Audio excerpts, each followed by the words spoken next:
Hello everyone and welcome to Katharine's Creatures. This is a series where I get to talk a little bit about and touch base upon various mythological beasts, beings, and the like, pulled from lore worldwide. And I always like to preface by saying, I'm not a linguist, so if I mispronounce anything, I do apologize in advance.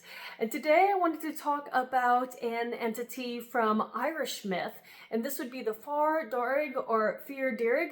Hopefully one of those pronunciations comes close to the true pronunciation of this entity. But the Darrig is essentially a type of fairy from Irish myth. And if you know anything about true fae or fairy culture, there is a lot of them and they differ widely. And so this particular one falls into the category of the solitary fairies, along with creatures like the leprechaun or the claricon, and because of that, inherently the solitary fairies, outside of just being solitary and not part of the trooping or group related fae, they are also known to be mischievous and troublemakers, and so this one is just the same and does cause problems.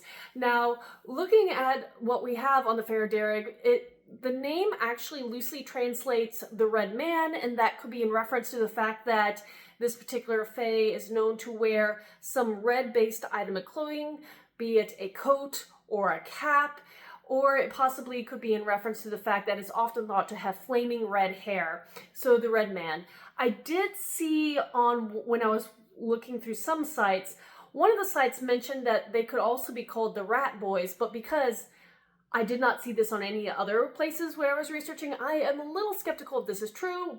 Regardless, I will mention this here. So again, the side note saying that they were also called the rat boys, referencing the fact that they were described as rather fat, dark, hairy skin, long snouts, and even potentially possessing skinny tails, so very rat-like features. Though I will only emphasize as much as I can because I only found this on one site. I cannot verify if there's any truth to this or if this is a mistake in identity between a different mythological entity. But going back to what we do know and it's relatively agreed upon, again, they are mischievous. They are playful, but they can also cause a lot of problems.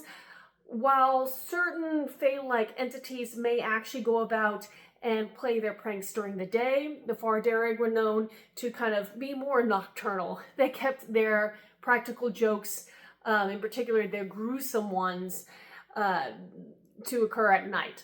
And one of the primary examples of this is they are one of the entities that will exchange a human baby and take the human baby with them and put a changeling in that baby's place. So they were thought to be one of the fae that did that kind of exchange, which is rather terrifying for anybody who considers waking up one day and your child is just not your child. And you can't put your finger on it, but something is not right. It is the belief of the changeling, and I've talked about that particular entity in a different video of mine. But as I said, the Darrig, solitary, sometimes thought as a shapeshifter in certain lore that I found.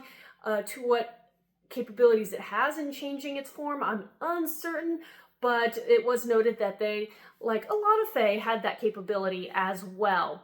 Now, that's pretty much all I have on this particular entity. Again, the closest in relation, if you want to think of it that way, are the claricon or the leprechaun, and again, it falls into the solitary fae side. If you have any questions about this or anything else, please post them in the comments below or join me or message me on any of my other social media. And until next time, everyone, Skål.